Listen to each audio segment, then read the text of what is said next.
There we are. So good evening, ladies. Thank you so much for joining us today. Whether you're joining us here on Zoom or if you're joining us over on Facebook, I'd like to thank each and every one of you for taking time out of your busy schedules to spend some time with these extraordinary women that you can see on your screen right now. In just a moment, they're going to be introducing themselves to all of you. Get your questions ready. We are going to be discussing a hot topic tonight. And I'm saying to someone that I don't know if I'm mature enough to have this conversation, but we're going to have a lot of fun. We're going to be keeping it 100% real, because at the League of Extraordinary Women, we're all about creating a space for women who are striving to lead authentic Christian lives. So we hope that you are really able to take something away from this evening session. And with that, I'm actually going to ask Juanita, can you just kick us off with a word of prayer before we get started? I will. Father God, we thank you so much. We thank you for allowing this planet to keep turning and giving us the right amount of oxygen and giving us life and giving us freedom and just giving us a reason to live. We are so grateful for that. And we're thanking you for being involved in this already. You were involved in it from day one, even before we were born. We're grateful that you would use us. In Jesus' name, amen. Amen. Amen.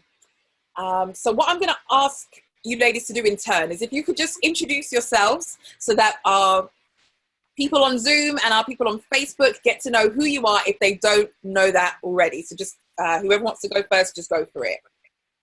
I'm heading over to Facebook on my phone right now to keep track of the comments on both platforms. All right, so I'll go first. My name's Ramona. Ramona St. White, married to Luke White, mother of 3, married for 5 years, and that's what I'm bringing. That's my professional qualification for this discussion. Thank you, Ramona. Thank you so much for being here. You're welcome. Okay, I'll go. Okay, so hi, my name's Toby. Toby Olujimi. I am the founder of media company called W Talk. We make edifying and entertaining faith-based content primarily directed towards women. I'm married to Akin Olujimi. We've been married for 6 years and we have a toddler who is trying it right now. But we are teaching him the fear of the Lord. And he's been I've been with him since I was 18 years old. Oh. And yeah, we got married after 7 years and we've been married for 6 years. That's nice. Incredible. Toby, thank you so much for your time. And over to you, Juanita. Thanks for having me. Yeah, I'm Juanita Powell. Can you hear me? I'm Juanita Powell. I am married to Curtis Powell. We have been married for 17 years. That's when you get old, you say years. We have 3 children. A 15-year-old, a 10-year-old, he's 11 on Monday, and a 5-year-old who was 5 last week. And so the house is hectic. Everybody's at crucial stages, and my head is done in. That's it. Well, Juanita, Ramona, Toby, thank you ladies so much for being here. And we're going to get straight into it. And I want us to, I want to start by reading something that I found that I think will really set the scene and the tone for what it is that we're going to be discussing this evening. As you will know from the invitations that you've received in your inbox or from the title of the broadcast that you have on Facebook in front of you, it's Married and Still Burning. So I want to read you something, and it's from a letter from a sex-starved husband. It says, I am a husband who endured a nearly sexless marriage for 15 years, and I wanted desperately to be intimate with my wife more often, but got the cold shoulder over and over again. Now, in the beginning, I just thought it was normal. But after a few years of marriage, I began to realize that my need for sex and intimacy was not being met in a meaningful way. I tried to encourage an atmosphere of love. I did my best to meet all of her needs, emotionally, spiritually, and physically in a non-sexual way, to no avail. I hinted and prodded, still nothing more than once a month at best. I was left feeling inadequate all the time. When we would have sex, Oh no. It's frozen. Yeah. Am I frozen? Oh, no. No. No, Just her. you haven't. It's just... Oh, okay. We're still so well. We wait and see. Oh, it's getting juicy. I know. It It's making it all like. Yeah, I was like, oh. It sounded like. Anyway, let me get off. We need to. You honestly. Oh my God. I'm not ready. Oh my God. We love it. Come on, Naomi. Warm her up, and then she'll become unfrozen. The hot breath. Come on. It was just getting hot. I know. Oh no. Like, end the story. It seems like it is. I was gonna. Oh, Oh It man. disappeared. because I am the host now. That's not good. But we're still here, yeah? Yeah. Yeah, we are still here. Should we guess where the story went? No. Well, we could. It didn't look like it didn't sound like it was going very well. I cannot read all them little. Do you know what? It's like the whole world has opened up for me now. Yeah. Okay, so she's gonna finish that story, I think, before we. Let's have a look at the chat. What are you saying? I can see some of the chat that's going on. So hopefully, well, you all can. If you click, can you see there's a little red thing? I don't want to touch anything. Yeah. I'm old school. Leave it. Don't touch it. Don't touch it. Okay, I can see the chat from Yeah. Lola. I mean, it sounded like a very unhappy husband. Yeah, but and I think it'd be fair to say justifiably. Absolutely. What you can empathize. You can only just be like, ouch. That's But harsh. That's I want to know how long it was going on for, though.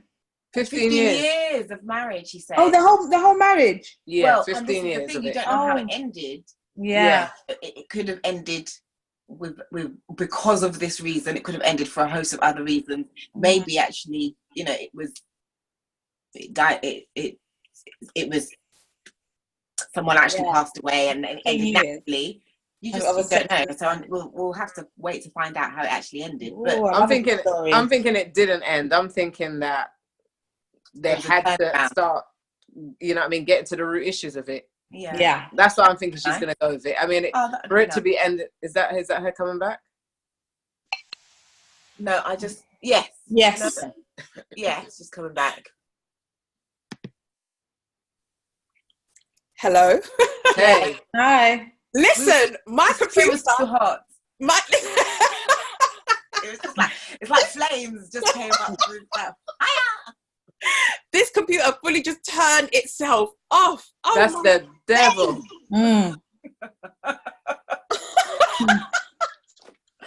Oh no, it's happened again. No. To everyone, just me. No, you haven't frozen. I'm the only one talking to myself now. Everybody else seems to have disappeared. No, I can hear you. Oh, you're all right now. Yeah. See, now you're moving. Okay, everyone's moving. Don't touch anything. Everyone talking then. Okay. Yeah, I think we're all okay. Are we all good? Sorry, Yeah. now I've got everything just booting back up again. So I'm going to just need a second to close these things that are jumping in front of this screen. My goodness. Of course, no problem. We were just saying how we felt about the story so far while you were gone, and just saying, just like our heart goes out to the husband, because that could not be an easy situation to be in for that length of time. It's a long time. Juanita was very optimistic and felt that there might have been a turnaround. So we were preempting how this story might have ended. And Mona thought it was going to end in death. Hollywood movie. I said, I think that they started to speak and then work it out and look at the fact that there are root issues. I honestly, I didn't think it ended in death, but I did think that I can imagine, because that it would have ended because of this situation, because it is that serious. Yeah. 15 years of enduring a near sexless, because it wasn't completely sexless, but I think if it was completely sexless, it might have even been easier because you just know not to expect anything. But if it's once a month, you're just waiting all month, like, is it today? Can I get a turn? Like, come on. That could drive someone near crazy. Right, let's say is she gonna end it then? Well, I've managed to get it back. Managed to get the story back. So let me continue reading this letter. So, gosh, I don't know even where I disconnected. So let me go back to. Then it seemed that she wanted it less and less, and until at one point we were having sex maybe once every 3 months or longer. This drove me to look at soft porn, and that, of course, led to more mainstream porn. I hated it, and I hated my wife for not being there for our marriage. I wanted out, but knew divorce was not God's way. I also knew porn was not God's way either. I felt trapped, caught in this endless spiral of no sex with the woman I loved and the horrible trap of porn. Sometime in our 15th year of marriage, I began scouring the internet to find out what other Christians had to say about sex in Christian marriage. And I was shocked to find many websites talking about the very things I was feeling. This gave me a feeling that God was hearing my cries. Every time I would look at porn, I would be left feeling empty, and I would pray for his forgiveness. All I wanted was a wife that desired me and wanted to have sex with me and be intimate. God met those prayers, and slowly I gained confidence to confront my wife and encourage her to read some of these websites, and she did reluctantly. I'm going to skip some bits and I'm going to jump to the end. God drew me to a place where I had felt the need to confess my sin of porn to her, and at that moment she realized what she had been doing all along. The road from that moment has not been perfect, but it has been a road of healing. Healing takes time and can only be done by God. Today, our marriage is so much different. Sex occurs multiple times a week, and our relationship has strengthened through God's love. I would encourage all who are suffering in a sexless or near sexless marriage to put in the effort to bring about change. You may find it was the very best thing you ever did. And again, that was a letter from a sex-starved husband. Ladies, let's hear your thoughts on this. It turned around in the end. So in this situation, it was a happy ending. Gosh, no pun intended, ladies, please. But ladies, tell me what are your thoughts on this? I'm glad they're both still alive. Oh, you know they're alive. I think for me, I was optimistic that they would need to do a lot of digging, a lot of soul searching, a lot of have a lot of intimacy even without sex to talk about the real issues that were bothering them, including him feeling that he had no intimacy, him feeling that the frequency wasn't good enough. And he didn't speak much about her in his letter. But maybe she got to some of her root issues, especially as a Christian woman, of why she was just so reserved, you know what I mean, and why she wasn't giving it out freely. There's Juanita, you brought us onto something that I wanted to ask you, ladies. So for those of you watching, I am the single lady on this panel, and I have the pleasure of being able to interview and ask some questions that I hope will bring some answers that you may want, whether it be you at home, whether it's wherever you're watching this. So I'm going to be shooting off some questions to the ladies, and ladies, just feel free to answer as openly and as honestly as you possibly can. So I want to ask about some of the ideas or some of the beliefs that you held regarding sex within marriage before you actually did get married. So for example, once I'm legal, once this is going to be a God's blessed situation, I'll be having sex every night. Did any of you have that kind of idea before you actually did get married? Not quite every night, because I love sleep too much, and I know that sleep was going to be.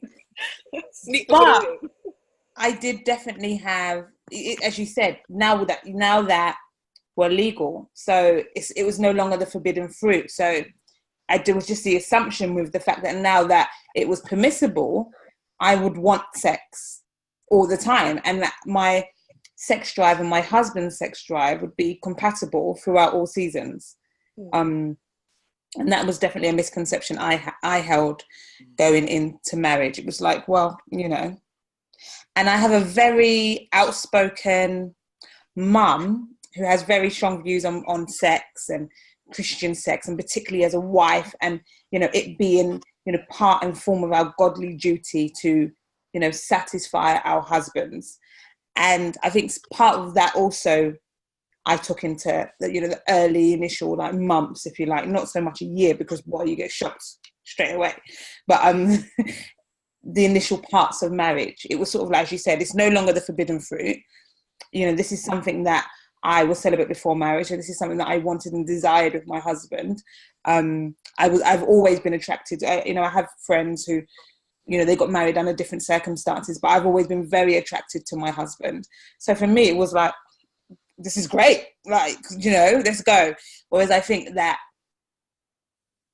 in actual fact, it wasn't like that.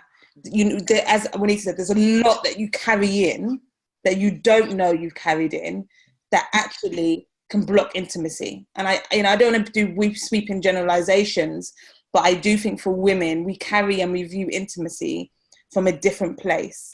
And much of that comes from how we actually view ourselves, how we view God. We carry a lot of that into marriage. And going into marriage, I didn't think of it that deep. I just thought, I think he's hot. Yes. I like him. Like, let's do it, you know. But as you begin to unpack, you do realize actually there's a lot behind true intimacy. Because for me, I like to say to people, there's sex and there's good sex. Yeah.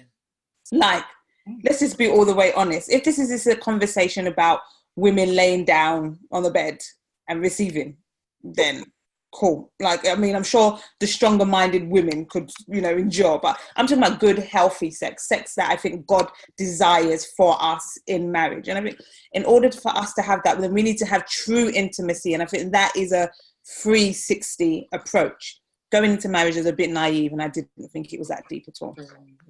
Well, thank you, Toby. We're definitely going to come back to some of the points that you raised. Ramona, let me ask you, what were some of the myths or some of the misconceptions, if any, that you had going into marriage about sex? Okay, for me, literally, I think I was going to be wild. I was just going to be wild. I was just going to be, you know, because you're taught to, I was going to be this kitten, and it was just going to be like constantly just now, you know, like wild. I went from, you're there and you kind of have this idea that you're going to be meek, and you're going to be a child of God, and you're dating and you're holding it down, and you know you're just but that fire is burning, isn't it? So you just think, wait till I get married. It's like you're going to unleash and just go wild, and then it's like you do, and then life kicks in. You know, life kicks in, and it's just like, oh, I'm not as wild as I was led to believe that you would just because it's now legal, that then there was no limits and no restrictions. Your ceiling, your capped ceiling was gone, and that was that glass ceiling that I think the church put on you, where you just felt like, oh, I've got to be a good Christian all the time, and so I've got to be meek and mild. You know, that's how I described it when we were talking about it the other day. You know, that's how sometimes we're presented as women as being so genteel and feminine, but never like that, like the wild kitten. And I just thought that kitten was just going to come, like I'd get married, and she would just be there. And then it was just like, she's in there. Listen, yeah. But that takes a lot more work than you realise. Yeah. So she's there, but she didn't just be like marriage, I'm here, poof, like I thought, like, you know, it would be.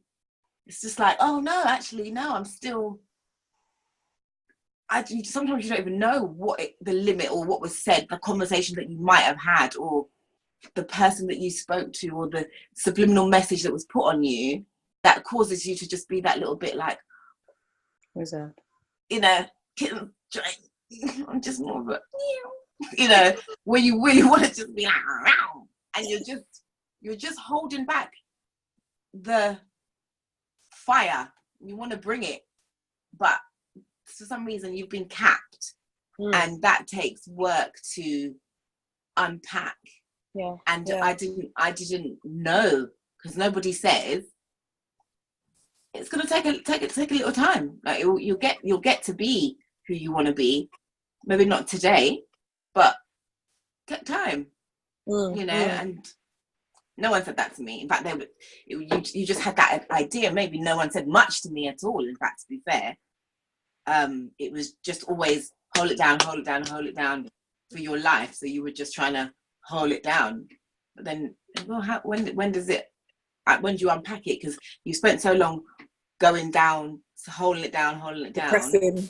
right? That you're not going to come back to this immediately, and then even to this, which is where you want to be immediately. That takes time. Yeah. That was what I would say. Well, my preconceived idea that had to be worked through. Yeah. And we're gonna, again, you both of you ladies have touched on things that we're gonna unpack further on in this discussion. And Juanita, before I come to you, I just want to ask for any of the ladies who may be watching here on Zoom, or for anyone who's watching on Facebook, let us know, what are some of the myths or some of the misconceptions that you had about sex within marriage before you actually did get married? So we've had Toby and Ramona so far sharing some of the things that they once believed, or the ideas that they had about what sex would be as soon as they said, I do. So for those of you who may have, maybe you can relate to what these ladies are saying, maybe you had other misconceptions that you held on to, please feel free to jump in the comments and share, and we'll read them out as we go along. Let's come to you, Juanita. Any of the same question is to you. Any misconceptions, any myths that you once believed, any ideas that you held about sex that when you got to being married, you realized, actually, this is not entirely accurate? Well, I remember walking into the toilet. I think I was about 13 years married, walked into the church toilet, and I heard a near and dear sister, old lady, say, cover with the linen. The angels are watching. And I realized, I always thought the angels are watching. So if I wanted to bring that out, I'll be like, Jesus, can you just leave the room? Angels, can you just leave the room a minute? Do you know what I mean? And so my misconception was very similar to Mona's, where it was like holding it down so much and pressing down and putting your flesh under subjection so much that I would have thought on the wedding day I was just going to unleash, not realizing that I've gone through a lifetime of unpacking myths and realizing that it's okay for God to be in the room. I wouldn't want him anywhere else, because if his presence is gone, then we're finished. You know what I mean? And realizing that it's something that he's designed and he's put together. I grew up on a lot of 90s movies, a lot of good 90s R&B. And in my head, there were many videos playing. Do you know what I mean? Even I was holding it down, the head was playing so many videos. And so what I saw in the films, all the films, the Brown Sugars to the Love and Basketball to the whatever, I thought it'd be like that, and it'd just be a oop, and then you get on with it, and then you're that wild kitten. Not realizing that the only advice I got, I think, before the wedding night, shout out to Karen Ramey, was drink water. I still don't know why though. You did help, Karen. It did quench my thirst. Still don't know why. But I really didn't really get much advice. And I think if I had to speak to anybody out there waiting and contemplating, I would say wait well. Don't wait and stiff up yourself and think that you're all that. I felt that my stuff was like, yeah, it was precious. But I think I went over the top in thinking like, you know what? I'm so all that when it's time to just go, rah, it was like, hang on, you got to unlock a couple of doors first. Do you know what I mean? And that was through the misconceptions of what was around me. Nobody spoke to me about it, but it was stuff heard in the peripherals, which was me and Ramona would be hanging around, just chatting to boys in church, and we would be called, you pigs, you piglets, you piglets. Because it was seen as that's disgusting. And we were only talking. We weren't even having sex. Do you know what I mean? We were just talking. So there was so much outside voices, which didn't come from my mum. You know what I mean? But it was outside voices what would say stuff. And those outside voices, unfortunately, got a door in. A door in to certain inhibitions. And it was like, you know what? I'm having to unpack that. And I think it's all right to unpack it whilst you're on the journey. I expect it to be like the 90s movies and to come in and to just be like, Rah! And it was like, no, I'm realizing it's a journey of development, of unpacking. It's a journey of being open. It should get better with time, but it also involves conversations to break down the misconceptions that you've had. Can I just add as well? Is that all right? Are you done one? I'm gonna have some water. Yeah. Okay. But sometimes it's just the language as well. So sometimes you find you're not like you say, it's like, oh, could you say penis now that you're in the throes of passion? You just bring out that penis. That's not the right words. That's not the words, is it now? So you have to learn to say a word. You can't even say it. It's like literally, it was just like, what do I call it now? We're married. It's always been penis. You say penis and vagina, and it's just all very proper. But now, when you own one, you're just like, what do I call it now? What do you call it? It's like, it's like you can't say the word because it's just like, oh, it's so bad. It's just so bad. But you don't call it that no more. For me, I had no problems with the names. That's what I meant when I said my mum was very open and free. I have she calls it names that I'm like, doing nothing. Exactly. So it's so interesting having this, and I'm coming from a church. I'm very churched. I come from that sort of background, but we always had a very open door policy with boys. She would be like, is he touching you? What's happening? She was always very open like that. So I don't know if it was so much me wanting to come across, and that coupled with the fact that I have a very good friendship with my husband. And I think, so even the naughty side, the wild, even parts that I wouldn't even want other people to see, I'm quite happy with him. See, just on random levels, I'm usually the one that's making wild suggestions that I wouldn't even voice on here, and just random things, not quite illegal, but just things boundary outside of sex. Do you know what I mean? So I think for me, it was more just the compatibility of drives and the roles. Do I have sex because it's my role?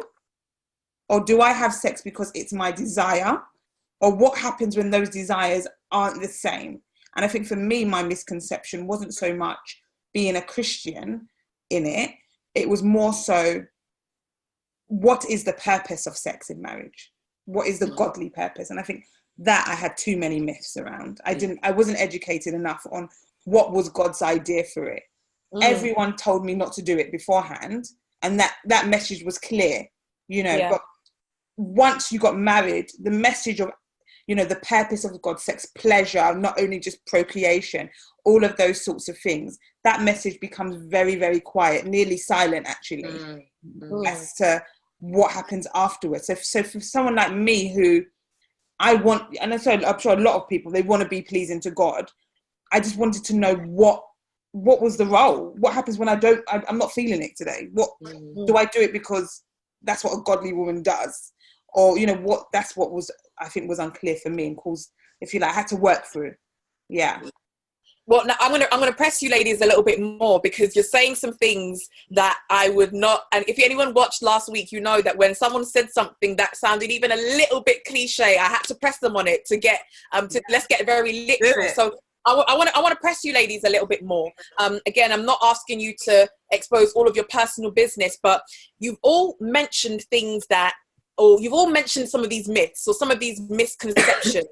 And you've talked, you know, Juanita, you talk about unpacking, and Ramona, you've talked about working through, and you've talked about time, and you know, Toby, you talked about, you know, ideas that you had that just weren't, you know, that you were miseducated almost on certain things. What I want to know is, I'm making a huge assumption that now, however many years later on in your journey of marriage, a lot of those ideas, or you don't have them anymore. You've been re-educated, whether you've taught yourself, or I want to know the process. How do you undo the years of programming that led you to believe what it was that you believed about sex within marriage? What were the steps, practically? And I guess the reason I'm asking is because we may have some wives on here right now who may have just started their journey of marriage, and maybe right where you were on that first night after the wedding. And I'm just trying to get across to everyone watching that it is a process and it does take time. But you know, how do you literally do it? How do you practically undo the things that you have in your mind? How do you get to a place where you're able to look at sex in a healthy way? How do you get to the point where you're allowing that kitten to come out? What is the process? How does it literally work? I think you've got to acknowledge that it is a process, that it's going to take time. So, because if you don't, you're going to be frustrated with yourself.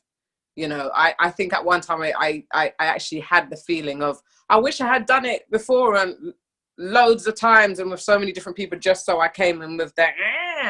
And when I really break that down, I think, no, I don't. Do you know what I mean? Because that would have come with its own baggage. Mm-hmm. I think what I'm now accepting is that there still is a process. We still talk about it. We still have to talk. We still talk about, because things that I used to like, I may not like anymore, or I like something else now, or let's add it on. But it's constant communication. It's constant process. It's constant moving through, constant learning about each other. Because I think if the learning stopped, it would be really boring. So it's learning, it's growing with each other, but it's doing it with each other. And then also saying, you know what, there's something what you do here what actually reminds me of something which I don't really want to remember. And that's also an issue in my life. Do you know what I mean? So it could be like, I don't know, I don't want to take it as extreme as abuse, but I just say, for example, you had a teenage boyfriend and he treated you a certain way. And it's like, that reminds me of that. I don't want to put it on you, but I'm working through it to say it's not you. Do you see what I mean? So I think the unpacking of life comes the unpacking of intimacy. Intimacy is a small bag in the unpacking of life. And we're constantly unpacking life. Do you know what I mean? I'm in mid-40s now. Did I say that? Early 40s, I say. And I'm unpacking more now than I ever have. Yeah. You know, they say life begins at 40. And maybe it's because you start being really conscious of who you are and the stuff you really want and the stuff you don't. So the unpacking for me never stops. And just to summarize that, unpacking means having very frank and open conversations. The unpacking also means acknowledgement of the past, to say, look, this was the stuff what has warped my perception of what this should be. I thought that God shouldn't be involved. Do you know what I mean? I thought that you should cover with a linen. I thought that you couldn't be that kitten. I thought that you had to drink water. You know what I mean? I remember TD Jakes having a sermon. We had this, it was a tape then. That's how old school we are. It was a tape. I can't think it was called Sex is a Thing. And he said, me and Kurt always make the joke, and he said, would you put your foot on the chandelier? And it's like, these kind of things where it's like TD Jakes was basically saying, you're looking at your wife like that porn star. You're looking at your wife like that mad kitten. 15 years ago, maybe I couldn't have put my foot on the chandelier. Now this 43-year-old foot can hit the chandelier. But that has to take time and progress and unpacking, and sometimes a lot of painful stuff where you're like, you know what? Is this really me? I thought I was one way, and I've come in and actually this has exposed me as something else. And beyond the movements and the moves and the kittens and stuff like that, there's a level of intimacy which is missing from many relationships. And it's like, it's not even about being naked in front of my husband. Sometimes it's just being open to say, oh my goodness, I'm just so vulnerable that, you know, I could explode. This is my everything. I'm open in front of you. in every way, but I'm also open in here. And I think that's the bit what takes a lot of unpacking, especially, me and Toby always talk about this sex and ironing, especially when you're a mum and you've got so much stuff to do. I've spoke about that with Mona and my mate Tracy as well, when sometimes you could be in the middle of it and you're thinking, oh gosh, I got to take the bread out of the freezer. The clothes it needs to be ironed. Did I leave the iron on? You know, which train am I going to get tomorrow? And sometimes I have to go through and turn off every single light. Yes. Oh, turn it off, yeah. Turn them all off and then say, okay, I'm ready now. And keep the awake one on. Do you know what I mean? Because you can't go sleep. And then it's like, okay, I'm ready for this. But that's unpacking again. No, we're not ironing now. We're not doing the homework. I got to put it all away first and then get on with it. Or you could be having sex and sorting out the kitchen downstairs. Boom. Exactly. That is multitasking. You're not supposed to be multitasking in sex. Exactly.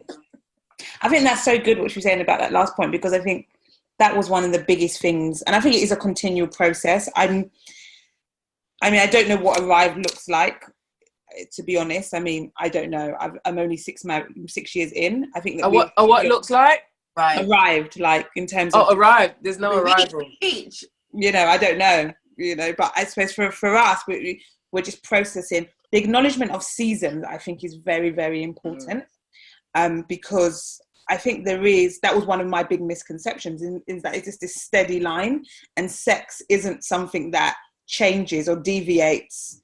You know, you just have sex, you just have good sex. As I said, it's pure attraction. You love each other. You're not fighting. You know, so that's something that's consistent. But actually, I found that seasons play a big role. For example, when I had my son, that was a big mismatch in terms of my sex drive and his. I think that was, and it's about not associating shame with sex in any capacity. And I think that's what a lot of Christian women do. So if you're having sex outside of marriage, you're associating shame with sex because you're having it outside of marriage. If you're not having enough sex, or you don't feel like you're having enough sex for your husband, then shame can creep in and associate itself with sex even inside the marriage. And God's desire for a good, healthy marriage is that shame isn't there. And shame manifests itself in many ways. It could be like the linen sheet. That's why you're covering up. You know what I mean? Because obviously you must feel some sort of shame somewhere. It could be, you know, it could be little things like not here, keep it with the light off, or whatever sort of way. It manifests itself in different ways. But for me, I had to think, so hold on, what's changed in that now? Where's that sort of free person who's with the person that I love the most? I identified it as shame, because I could sit down and think, I'm covering up certain things. My body has changed. It isn't the same 26-year-old girl that he married. Do you know, my breasts are used in the day for milk. Now in the evening, you know, I'm supposed to be sexy. And I couldn't, it's that switch that Juanita was talking about. I couldn't get over that switch. For me, that was a big switch. So it was, let's cover up.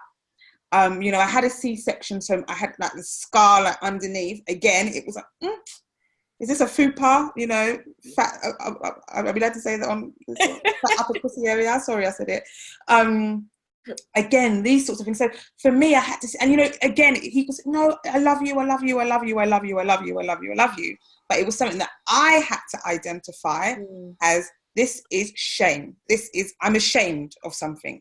I need to work out how I can get through that by being open, like what Juanita was saying, and seeing, and that means adjusting, I think. And I think that maybe that, I'm not saying I'm not talking about in terms of wild sex and non-wild sex. I'm talking about good sex. And good sex is acknowledgement of the slight change in the season that you're currently in to accommodate how both people are feeling at that time. And I think for me, that worked wonders. I have friends who didn't have any sex because they were just like, I can't be doing that. But I think the reason they didn't have any sex is because they didn't want to have the conversation and identify, you know, what it is. So for me, as just an example, but seasons change, stress at work, as when it's, I don't know, all the million things you've got to do. You'd be surprised how all of that creeps in, and then you do not see yourself as sexy. It also comes down to what we view as a sexy, you know, no inhibitions. This is exactly what my husband desires. But what you view yourself as, you know, is changing a toddler's nappy, don't know, doing the school run, I don't know, handling the business. And you're like, is this what he wants right now? Let's turn off the light. You know, and I think for me, that is what I had to unpack, I suppose, recently, I guess. Yeah. And I just say as well, I think you do get assistance after marriage, some assistance, whereas you didn't get any heading up, because you start with your your marriage. It's not baby shower. What is it you have before you get married? Your hen night. Yeah. And suddenly everybody's got something to say. And you get chocolate willies. Yeah. You just bongs, and you don't know what to do with it. You're just like, okay. Like, suddenly, you know, women in the church. I will never forget being pregnant for my daughter. I got pregnant really early on in our marriage, and someone came up to me and just went, "You got the bump now. You have to turn around and do it back way." And when I say somebody, I mean an old woman from my church who would never have spoken to me about sex ever. And suddenly it was like people were coming out of the woodwork, and it's just like, it's a conversation we can have now. That helps you unpack things, because suddenly it's not a secret anymore. You walk into church, you walk around, you've got your ring, everybody knows, like, we're having sex. Well, you're having sex too. Yeah, we're all having sex. Okay, we can talk about it. But before that, people don't want to let you in. So you're kind of like, it's like it's their secret. It's what's over there. Yeah, what's over there? It's over the fence, isn't it? It's like, what's happening over the fence? So you're clueless as to what's happening over the fence. But actually, then what happens is you get married, and it's like, the veil is lifted, and now conversations can be had. And conversations beyond just you and your husband, which is important. It's that's the number one. You need to be having conversations. But beyond just him is those conversations that you have with other women, where they can say, you because sometimes you don't know, maybe that, you know, like even with the story you gave us at the beginning, maybe that man might have, or that woman might have just thought, once a month is good. Once a month is a month. Who said that you need to do it twice a month? No one told me that. Yeah. Do you know what I mean? So for all she knows, and if he didn't have the conversation with her till 15 years later, before she knows, once a month is when you do it on a Tuesday, second Tuesday of every month, that's when you do it. You know, and if you're, even like one said, you're fitting that in, and you're thinking, right, okay, I do the ironing when I come home from work on a Tuesday. Wednesday I do the art project that the kids are working on. So Tuesday is sex night on the fourth night, you know, whatever. That's, sometimes you just need to have a conversation with another female in trust and respect, where you can say, I'm just getting it once a month. Is that all right? Like, and they can just say, well, you know, what's going on with you? Like you say, there's a season. If you're breastfeeding, if you're pregnant, if you just had a baby, if you're stressed, if you're tired, if you're ill, then maybe this month, once a month, is all right. Maybe you need to start to have that conversation with your husband and just say, because he might be thinking, I get that you're ill, pregnant, breastfeeding, stressed, sick, doing stuff, busy, whatever, but once a month might be all right this month. But for me, it was a lot of stress. So maybe next month we have to work something out, and you have to have a conversation. And work something out does not mean think of England. You know, the working something out cannot be, okay, I'll take it then. I'll have to take a hit. And you're all right, so that you're all right. That can't be, that's not good sex. That's just meeting a need. Exercise. Exactly. But you know what, Ramona, I love the fact that you said that, because you know, the fact that, you know, before no one was talking to you about it. And this is another reason why, although this is called Married and Still Burning, it's not exclusively for married women. This is the reason why even myself as a single woman can take value from this, because if we're not having these conversations, if we're not removing the taboo that's associated with sex, what happens is, it is like that veil being lifted on the day that you say I do, and now all of a sudden you're bombarded with this information and these new ideas. But if we are, I think my thing is, if we are able to, very, slowly and steadily build up a very healthy approach or a healthy attitude towards sex, it could help to, I guess, alleviate some of the problems or some of the issues that may arise in marriage if we completely just don't talk about it.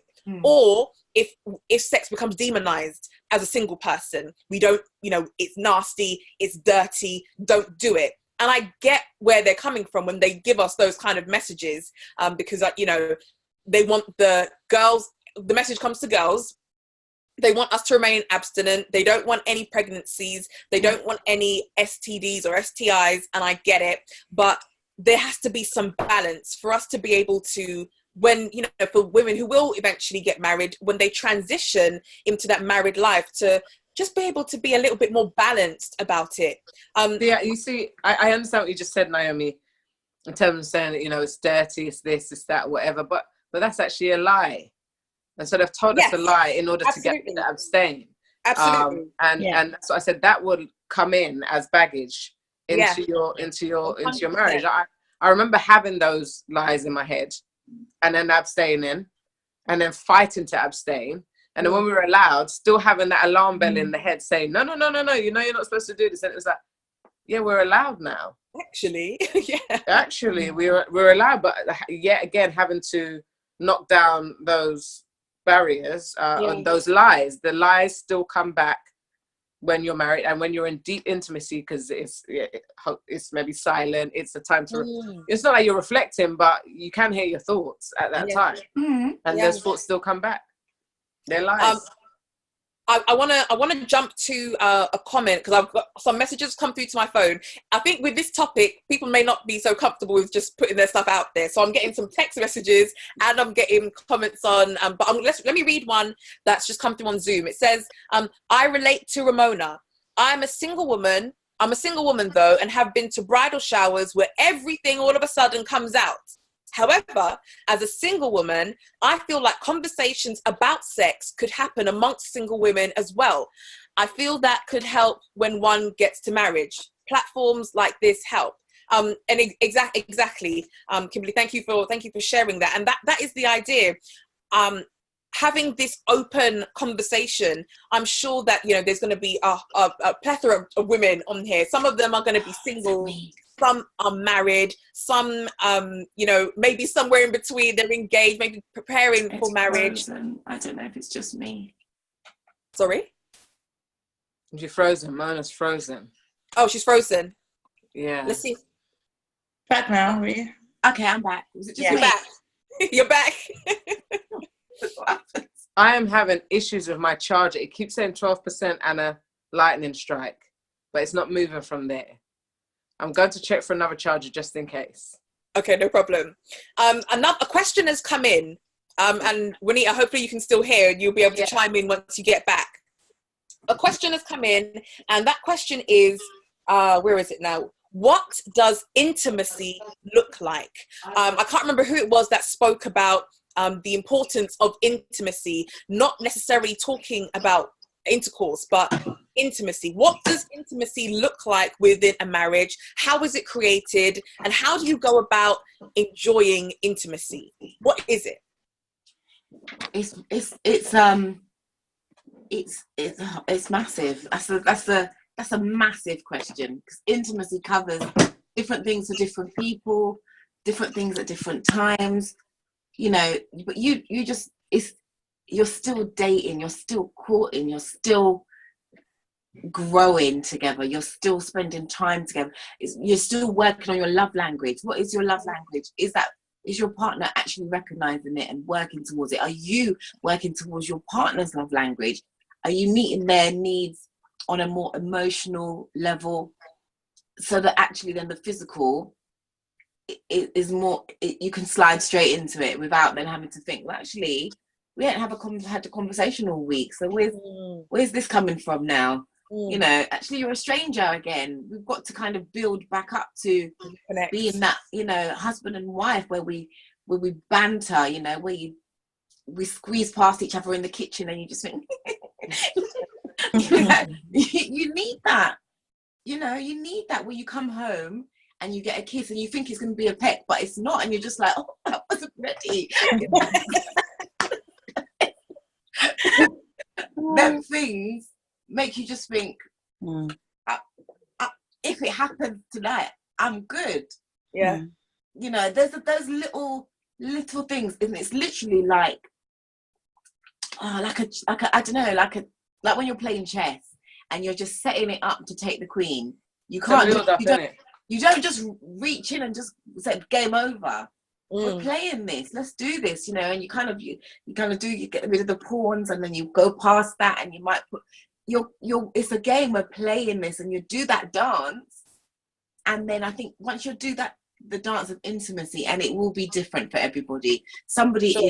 You come home with a Twix, and they just think, he loved me. It's like, don't bring me a Twix. Right? For me, like, sit down, let's let's chat, let's eat food, let's watch Power, and then after, I'm about to be like, let's just stay on the sofa for a little bit, you're open, figuratively speaking. You're kind of more ready for things, because you think you're reminded of who that person is to you, of why you fell in love with them, of why you chose that person over the other 5 suitors that you could have gone with, and you just think, this is 10 when you had 10, why it's a tree. But it's that kind of, just, it's like a reminder, and that reminder is of that you need it. I think on a daily, when you don't get it, you're kind of then going into deficit. So you kind of just, and the further you go into deficit is the further away from sex you get, and I think it's hard to understand that you're not withholding sex, you're just not ready, because you're not warm, you're cold, you're in a cold place. It's like you need to put on a couple layers, you need to warm up, and it's just like, well, actually I'm really cold, warm me up, because I could just do with, I want to, I'm ready, but actually that, when the intimacy is lacking, and that intimacy can be anything, everybody has to name that for their own relationship. Intimacy can be anything, and once you identify what it is, do it. Do it. If for that person it is bringing home that Twix, and if you need to bring home a Twix every night, bring home a Twix. If that means you need to buy flowers, buy flowers. If that means you need to clean the kitchen so that she can sit down, clean the kitchen. If that means that you need to just say, let me take the kids, go and have a bath. She probably knows what that means. She will go and have the bath and happily to let you take the kids, because you both have an understanding of what intimacy means for you. And if you don't know what intimacy means for each other, you have to have that conversation. You have to have that conversation. Gifford Ramey preached about love languages at my wedding, and I did hear the sermon before, Gifford, but it was still priceless, because it was nice to have it reminded. And he just kept on saying, if that is that person's love language, do it. It was just as straight, do it. If that is what they understand, speak it. Don't be trying to cut corners, because cutting corners causes, I think, women to then go back into their shell and become more reserved, and kind of just be like, doesn't mean she doesn't want it, just means that she's just like, warm me up again. Show me why I loved you. I've forgotten, and it could be in half a day that she's forgotten and just needs to be reminded. Pinch her bum when you walk past. It might just be that. It's just a little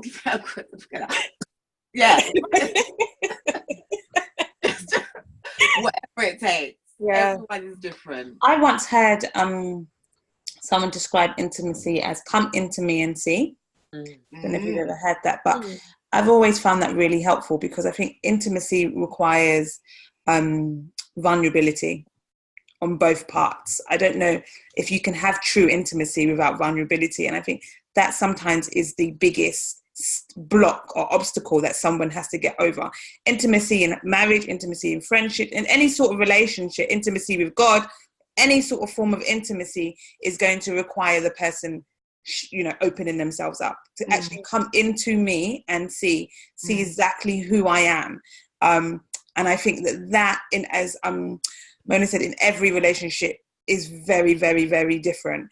But the true journey of, you know, come into me and see, whoosh, because I don't know about you, but sometimes I don't want to come into me and see. Yeah. So I'm let alone inviting somebody else to come into me and see. Yeah. And having that, knocking down that layer of vulnerability creates the best sex life ever. Because as you just become more and more and more vulnerable, which I completely 100% agree, comes with a little flirting. I find with Christians, I don't understand. One thing, I was sitting on a panel once, a Christian dated a few times actually, and I got a lot of side eye because I was asked a question for courting, about courtship, and I was saying, well, I would encourage you guys to flirt, you know, just a little bit of banter, a little bit of, you know. And the moderator was like, well, we don't want to awaken love before it's time. You know, and I was like, gosh, I ain't getting invited back here. But get out. But I was like, listen, we're not robots. Yeah. You know, the thing about banter and flirting and all of these are things that lower the guards, that invite more vulnerability. That's what that is, laughter and emotion and all of this. If we're like, strict, read Psalm 23, don't look at me. You know, it's like later on we're supposed to be getting down. It's just, how does this work? You know, and that's not attractive. It's not attractive. So I would encourage people that, especially people that are courting and, you know, getting to know each other, like it's that sort of, not, you know, flirt, like have banter, you know, good chat, whatever you want to call it. Like if you just, the person has zero personality, the fact that the man is a Christian cannot be the only. There are a lot of Christian men out there. Can't be the deciding factor. It cannot be the deciding factor. That's not going to be forever. Like this, and I think Christians need to, because they're just looking for the Christian man. Oh, he'll do. Christian, he loves Jesus. He'll do.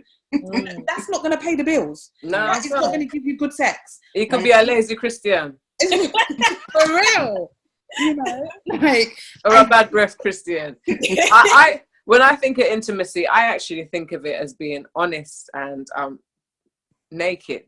And so sometimes times of intimacy we have is talks about what's going on inside of me, of what I'm going through. Do you know what I mean? It could be me talking about having a fatherless journey, but sharing that with my husband and saying, this is how I feel about that today, or this is what I'm struggling with today, or this is how I feel about myself today.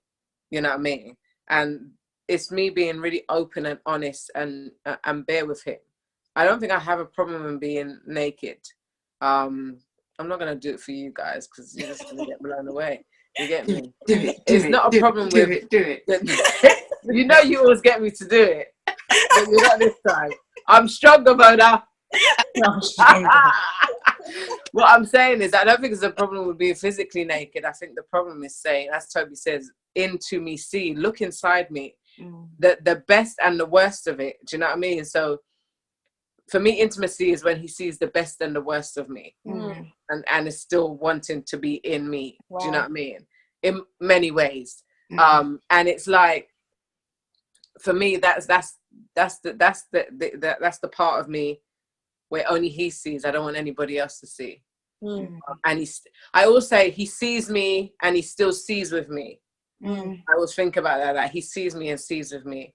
So he knows bits that nobody would ever know, but he's still seeing with me. He's seeing it and he's seeing with me. And for me, that's what intimacy is. And so that's why that intimacy doesn't always take place only in the bedroom. Yeah. But as Mona says, it's a prelude, it's a preparation for me to be open and be able to be physically naked and to be fully open with my foot on the chandelier and everything else. I really have to get the prelude before. That pinch on the bum, that smack on the bum in the kitchen, that squeeze pass, that when you put your key in the front door, my heart still flutters. Yes. And that kiss, what it turns into something else. prepares me for what we can do when the children are sleeping. Yeah. Or not, usually when they're sleeping. Now I've got a teenager in the room exactly next door. It's just like, oh my goodness, this is just like in the dead of night. You know what I mean? But what I'm saying is that it is a time when he is seeing me and still sees me. Yeah. Ladies, I've got there's a few comments, more comments are coming in. Some I'm going to keep some of these anonymous. And then I've got questions for each of you as well. So first of all, let me just read a comment that's come in. It says, intimacy may be described as deeply knowing another person or each other in a relationship. It's kind of like into me, you see. It can be physical, emotional, or experiential. It's about openness and vulnerability. As Ramona said, intimacy may mean different things to different people. Also, jumping back a little bit, sorry I've missed these comments. One of the myths that as a married woman she's heard in church is no public displays of affection inside church. So I'm just trying to catch up on all these messages. So I've got a question. I'm only going to ask just one of you to answer this for now. Have I gone again? Why me? You've frozen, but I can hear you. With a smile. Yeah. I'm just gonna wait. The last time I touched it, it came back. Well, ladies, I'm just for the sake of time, time. I'm going to ask that you don't. Oh, you're back. You're good. So for the sake of time, I'm going to ask that you don't all chime in. I'm just going to whoever feels most strongly, jump in. So we've got a question. I'm still single and use masturbation every so often to help me abstain from intercourse. I know it's not ideal, but it's what I'm doing at the moment. I'm really worried that once I'm married, I will have sexual dysfunction with my husband because I'm so used to pleasuring myself and in a short amount of time. Because I feel guilty about what I'm doing, and this has actually happened to me the last time I had sexual intercourse outside marriage. Can I still have great sex with my husband, or will I have to reconfigure my settings, in inverted commas? I think that's a great question. And it's also, not to give anything away, but it's going to be an area that we're going to be touching on as well next week on our next session, which is, can you stop once you pop? But we're going to go into that. But I'm going to direct that at any one of the ladies who feels they want to chime in and give an answer to this really great question. And everyone's silent. What was the question? So the question is, I'm single and use masturbation every so often. Oh, sorry. Do I need to reconfigure myself? Yeah. Can I still have great sex with my husband despite the masturbation, or will I have to reconfigure my settings? Both, I would say. Of course you can still have great sex. Don't make someone tell you that you're damaged or you're broken and that you've done something and then that therefore this is going to have to be the result. No. Why would that be? There are people that are masturbating that are not Christian, and they will tell you that it's adding to their sex life and they're having wonderful sex lives here, there, and so I don't know. You are not broken. It does not mean now that this is it for you. However, it might well mean that you're going to go into marriage and your expectations are, unrealistic or skewed, I would say. So therefore you might want to be with your partner and have the conversation. This is what I'm used to because this is what I've been doing on my own. I've therefore found out what I like. To have that conversation. He can either say, well, let's work that into our marriage. Let's work that into our bedroom. Or he could say, that makes me really nervous and anxious. And so maybe whatever the conversation that you need to have that with your partner. That's going to be a deep one. But you're not broken. You're not damaged. It does not mean it's not a C squared equals. No, it's not going to be an equation that ends with one fixed answer. It could be something that makes you uncomfortable and you didn't want to do that. I completely get it. Therefore, do what you can to find yourself in a place where you are comfortable, and you could be comfortable enough to share with your partner what your issues are or what your concerns are. But don't ever think that you've done something, therefore you are now broken. Mm. Thank you so much for answering that, Ramona. Toby, I've got a question that I'm going to direct at you. It's because of something that you mentioned a little while, well, closer to the beginning of today's session. And you were talking about the roles. Am I having sex with my husband because that is what a wife is supposed to do? Or am I having sex with my husband because I desire it? You were saying something along those lines. And I want to ask you a question on that.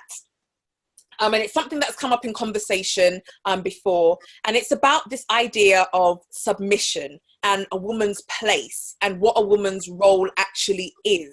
I would like to know from your perspective, as a wife who submits to their husband as the Bible instructs, do you feel that sex should be available to your husband on tap whenever he wants, however he wants, regardless of whether or not you're in the mood? Is sex a thing that should be, submit to your husbands? You're not supposed to withhold from him for any given reason. If he wants it, open up and give him. Is that your? No, that's not how it works for me. I'm sorry. I mean, I could only be honest. For me, submission is something that we don't even have enough time to do. It has just been butchered, completely butchered, and so misconstrued by so many people, including the churches. In fact, can I say especially the church? Wow. Submission, I submit to my husband, and he also submits unto God and loves me as Christ loved the church and did not withhold himself for the church. In fact, he's arguably held to a higher standard than I am. It comes by nature of a relationship where we work together in a loving manner. So for me, it's not a matter of, I think when we were speaking, I don't want to be manipulative. There are a lot of manipulative women out there who use sex as some sort of, I don't know, treats, like a dog, give the dog a bone. That's not the desire of a godly woman to her husband. But the flip side of that is that he, as someone that loves me as Christ loved the church, is not going to make demands of me, that he knows I'm not feeling. I can equate it to biblical times if I can. In the old times, in the Old Testament, the Bible gave us the law in which the Israelites, they had to go by the law. They had to, kill the lamb, kill the ram, do whatever they had to do. They weren't allowed to do that. If you read the book of Leviticus, there was so much that they had to do by law, because that is the only way they could have relationship. To me, when people say that they're going to have sex on tap or it's their role, I likened it to them having a relationship that is still under the law. When you go to Romans chapter 8, it talks about what the law could not do because human nature was weak. So now we have come into a relationship with Jesus Christ. It's the fulfillment of the law in which I do what I do, I live how I live by nature of my love for God. So that's how I equate my sex life. I don't have sex because it is the law and, the submission. And if I don't, then God is unhappy with me, or, my marriage is going to fail. And there's a lot of women out there that are like, have got a headache, but they've got a banging headache. They're taking aspirin and they're going to, get the job done because they think that's their godly role. I don't think that is what God desires for us. I think it's to flow from a relationship that is loving. And that means that you don't withhold it or use it as a control, because if you do, then you don't have that loving relationship. But nobody lords it over you and has ungodly demands too. So, yeah. Thank you for that. Juanita, the question that I have for you, oh dear, where is it now? The question that I have is, what are some of the dangers of a sexless marriage? Or, well, I guess it depends on what you would consider sexless. Let's say, for example, let's go back to the initial story that we started off with, where this husband said that it started off with once a month, and then it reduced even further to once every 3 months. I just want you to give your perspective as to what are some of the dangers or some of the problems that could arise as a result of that situation. Because I can't remember if it was you or Ramona that said I think it was Ramona actually. I'm going to turn you mad. But when you were saying that, maybe no one has told this person that there's anything wrong with this. Maybe once a month that's just the norm as far as she or he may be concerned. So I just want to know if you can shed some light on the importance of sex in a marriage and the dangers or the problems that could arise as a result of a lack of sex. I would say the importance of it's part of communication, whether you do it with words or not.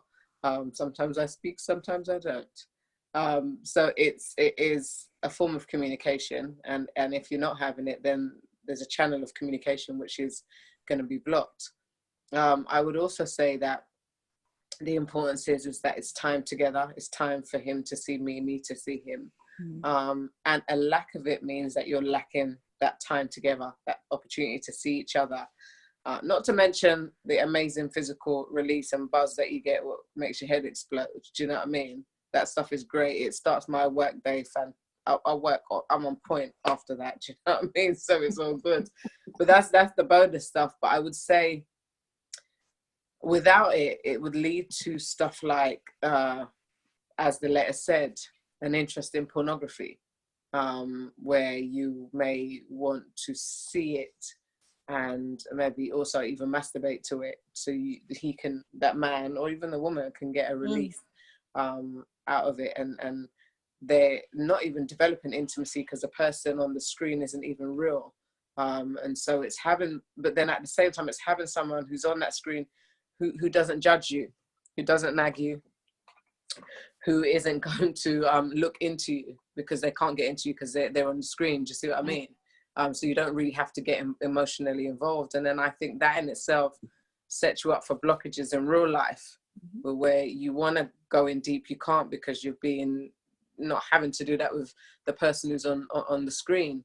I think it also opens doors for extramarital affairs as well, where the other person is dissatisfied, and doors can open and do open, and you may find that you may feel that at that time somebody else can meet your need better. So all in all, it leaves you totally vulnerable, exposed and open. I think that the Lord knew that when he even said, in having, I know this is how the King James version puts it, but when he said they knew each other, if I was to translate that into any other translation, I would leave that word knew, because I think that's so important. It's like they got to know each other. But as I said, growing up, it's not that my mum said it was dirty, it's just that the peripheral voices in church made out like it was dirty, but actually it's a process of knowing each other.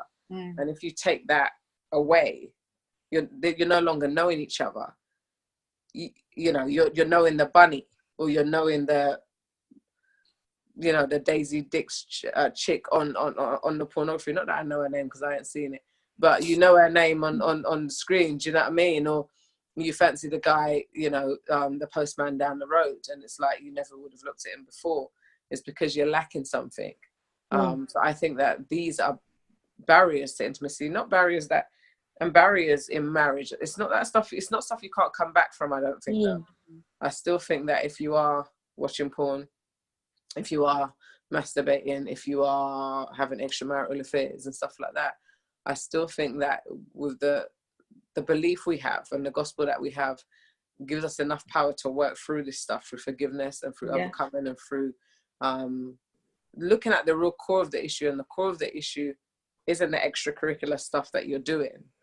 The core of the issue is that there's a void and it needs to be filled, and without a conversation it can't be. So I think that's really significant, and it's significant because it's enough to ruin a marriage. It's enough to destroy a marriage. So it is significant to find that actually it's beyond the screen. It's beyond that porn screen. As I said, it's beyond fancying the postman. It's beyond using the bunny. It's actually saying, I don't know you and I don't know anybody. And again, I'll go back to that translation. They knew each other. I think it's an opportunity to know.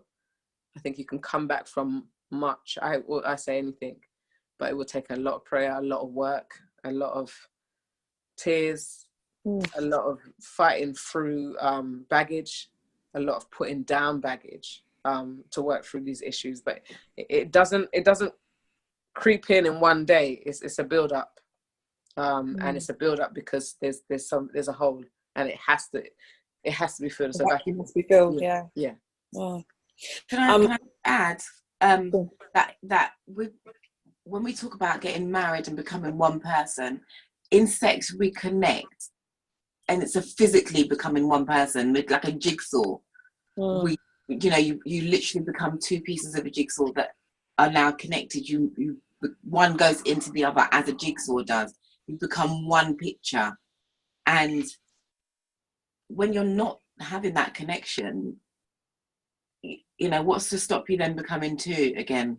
And that's definitely a danger, because when you're two, it's that thing of, well, one can go here and one can go there, one can do that, one can do that, one can make this decision. It doesn't really matter what the other's doing, because I'm here and you're there. We're not one anymore. So I think it's powerful, what it can do to a couple, what it does for a couple, in the terms of that kind of joining, because you do, like, you know each other, you join and you become one. So I think it's powerful. Ramona, I've got a question for you, and then I'm gonna come back to each of you ladies for your final thoughts, because I'm mindful that we've gone over the time. Questions are still coming in, but what I'm gonna say is, ladies, any further questions that you may have, please send an email to just respond to where you got your ticket from, or for those of you who are joining us on Facebook, please go ahead and send us a message at League of Extraordinary Women. We're going to have more things like this to come in the future. We can't unpack everything to the extent that we want to on this time. All our mummies on here, I know my children, I can hear them I can hear them at the door, they're trying to get in, so we're going to wrap this up real soon. But Ramona, the question that I have for you is, what is the best advice that you could give to, I'm not going to say just a woman, but just to a couple who may be experiencing a mismatch in their sex life? One person has a higher sex drive than the other. One person wants it more than the other. One person is, what's the best advice that you could give to a couple in that situation? This will be the final question that we're going to take before we wrap it up with your final thoughts. This is the thing, it's so cliche, and I know you're just like, no, I don't want this to be cliches, but you have to come to some kind of a compromise. If I want it 5 days a week and you want it once, then I can't just be just like, well, I want it once, and that's how it's just going to be. Or he can't be like, well, I want it 5 times and I'm taking it. It's got to be a case of, actually, well, let's see how we can come in the middle. Let's see, maybe we do need to then sit down, and then this has to be date night. So that date night, therefore we've made a plan. Especially when you've got kids, Yeah. We need to up the flirting, if that's, if it means that I'm going to get to this place or you're going to come to this place. We need to now inject our marriage with something. I recommend, if anyone hasn't got the game Monogamy, I recommend that married couples buy it. It's not expensive. It's on Amazon. Say it again. What's the name of it again, please? Monogamy. Okay. Monogamy. It's a board game. It's available in the sex shops. But I would say inject your marriage with some kind of spice. It's not just the game, the board game. It's a board game, but it's got the spice. It kind of pushes you to have those conversations, and it starts off tame. Do you remember when you first met me, what you thought? Some couples have never had that conversation, and it's nice to hear from your husband. When I saw you across the room, I just thought, why? And you just, I remember watching one of his videos. I watched one of his marriage videos where they were talking, you and Curtis were talking about when he first saw you, and was it the podcast or one of the videos? I don't know. And then I was on that. I started doing this. I was just like, oh my goodness, what's going on? Woo! Because he just started going. He saw your low top, It saw my low in the church, you know. Wow. It was well covered. He had X-ray vision. Well, so she's saying, I saw her. I knew her back then. So yeah, literally, it's that kind of, the game starts off where it talks, it gets you to have an intimate conversation. Then sorry, Ramona, one more time. Is it monogamy? Monogamy, yeah, literal. The act of monogamy. Yep. Sorry, someone was just asking on Facebook. I didn't want to give them the wrong answer. Yes. Do you have it? Yes. Do you want me to run and get it? You should. Yeah. Is that Is right? it so local? Yeah, go for it. Go ahead. Go for it. And Ramona, I hope you can still hear because I'm going to just. It's on the chair. It's just here. 2 seconds. Yeah. So Ramona's going to come back and show for anyone who may be interested in getting hold of that game. Ramona's going to come show us what it looks like. Head over to Amazon. Prime. You can get it tomorrow morning. No, it's Sabbath. You can get it Sunday. Oh yeah, I forgot about that. Buy with one click. Well, the sun goes down on Saturday. Watch it. We need to. Oh God. Has she got it? I saw a shadow. Yes. But you know what? I don't want to wake up the kids, innit? Oh yeah. You're lucky you're going to sleep. I can hear mine screaming. I'm running around the house like a crazy woman. Don't bring the extras out. Be careful before you lift up that box, lady. I know. So wow. Now, isn't it? Turn it. That looks like Monopoly. Yeah. Yes. I wanted to create It's a fair with your partner. Woo. Listen, Can you read one question? I Sorry, Naomi. No. All right, so it comes like this, right? I'm going to read one from each. Watch out, taking notes. Where's the steamy one? Right, so the board game goes in 3 rounds, right? So it starts off intimate. Yeah, I don't know. So this is the first round, and if I can read it, I need new glasses. I can barely see. So it says, no, right, whatever. I don't know if I can read it. Just one from each section, isn't it? Yeah, I'm gonna try. The lighting in here is not great, and I wish my husband was here and he could read it for me because it's tiny. Okay, if I tell you, you think you could read it? Try. It's so small. Okay, so let me start with an intimate one. Right, look. No. It's tiny, isn't it? Hold on, let me keep it still. For 1 minute. 1 minute. You want it this way? Oh, Yeah, no, that's fine. Yeah, that's perfect. Does that suck? Yeah, for 1 minute, suck his thumb whilst looking deep into his eyes. Can you read what's going on in that dirty mind of his? Woo! Woo! And then hers, that's his. That's the intimate level. Let's see the hers. Okay, go on. Some people indulge in the raunchiest of sex, but reject the hardcore porn. What does it do for you, and where do you draw the line? Time for some penetrating discussion. Right, that's an intimate one, right? Wow. Then you go to the passionate level. I'm going to get one with less words. This one's got more words, so let me try and find a passionate card with less words. Yeah, this one. All right. Doesn't mean it's better. It might just be a terrible card. There are, of course, terrible cards. I wouldn't think it's getting hot. Okay, can you read it? My children are right outside the door, so I'm going to ask Toby to read it. His one says cross dancing, swap underwear. No, not in my house. That is one thing Curtis would never do. He won't even put my socks on. That was not a good example.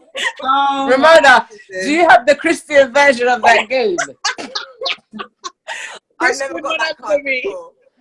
Don't worry. But is there a Christian version?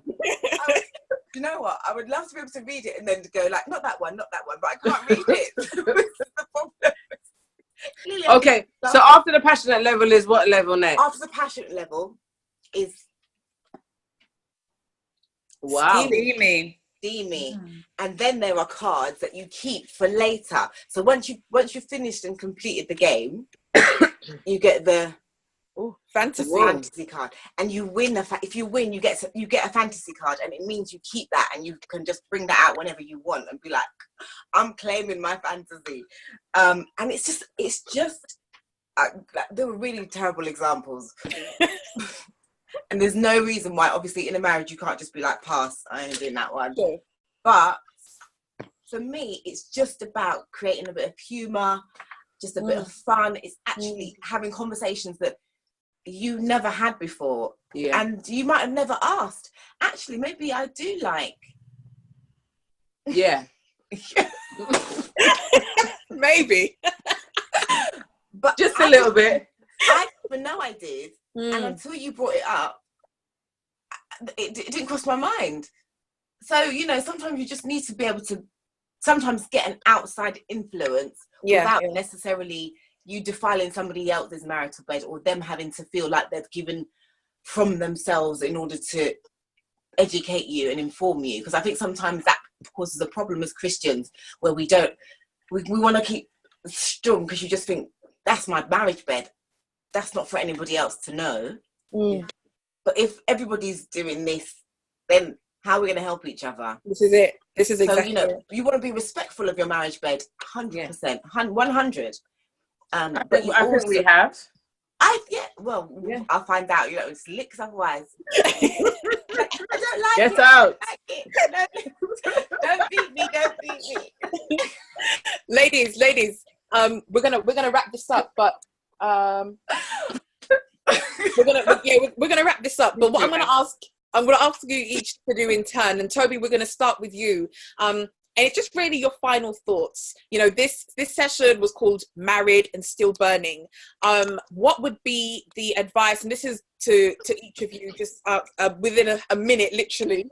To each of you, what's the most important thing that you would want each woman or each man, even, because I know we've got some men on here as well, both on Facebook and here on Zoom.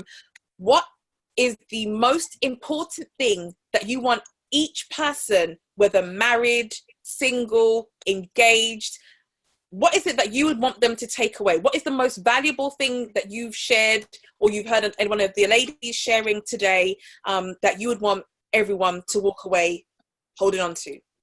Gosh. Get monopoly. No, I'm joking. Get monopoly. No, joking. What? Listen, I'm not. Joking-ish. You know, God created sex. It's fun. You know, He pursue intimacy. Make sure you're vulnerable in a good and healthy and loving relationship. And ultimately, a healthy sex life creates a healthy marriage, and healthy marriages give glory to God. So, amen. That's my. Amen. Thank you, Toby. I would say, like, communication is massive. There's so much, you know, if this guy repaired his 15-year marriage, disastrous marriage, by talking to her. Yeah, a sexless. Well, I'm saying it's disastrous because if it's sexless, then it's disastrous. By talking to her, you know, it wasn't a magic pill. It wasn't, you know, those conversations need to be had. What you want, what you need, what's messed you up, what's messed it up, what happened that was not, you weren't feeling, everything, the hard conversations, the easy conversations, the conversations that you both might have to sit in the bed and bawl over. Those conversations need to be had, and when you come out the other side, your sex life will be richer for it. And just always believe that your body was made to enjoy it. It's not a chore, it's not your job.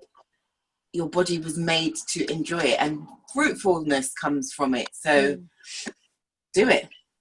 Just do it, like Nike says. Nike. Thank you, Mona. Juanita, final thoughts. Yeah, I would say that this is a I don't want to use the cliche word journey, but it is. It's a lifetime of unpacking and development, and who you think you are after watching a couple of 90s movies and listen to some R&B is not who you are. But you can become even better than that person. Do you know what I mean? So it's an opportunity to grow with your partner. As I said, the Bible said new, but it's knowing. I would say it's an opportunity of knowing as you're growing, and take it as an opportunity to learn about what is inside of that person, and to be open for them to learn about what is inside of you. I would agree with Mona and having honest and open conversations, even if it means just sitting there crying. It doesn't mean it's the end if it's a 15-year marriage with problems around intimacy, because there could be very valid reasons for that. Do you know what I mean? So it is about being open with communication about it. I would agree with Toby in getting the board game. I would click buy now, but because the Sabbath is preventing me from doing buying and selling, I will click off the sunset and I will be buying it. I won't let you know how it goes though, but I will be buying it. But yeah, it's a journey. If I said anything else, I'd be lying. It is definitely a journey of discovery. It's a journey of looking into somebody else, and it will take time, and it will take a lot of unpacking, a lot of putting down, and some picking up. Do you know what I mean? But stick with it, enjoy it, crush the misconceptions, learn the truth of it, invite God in it, put your foot on the chandelier and let the kitten, and then the cat will come out as you grow.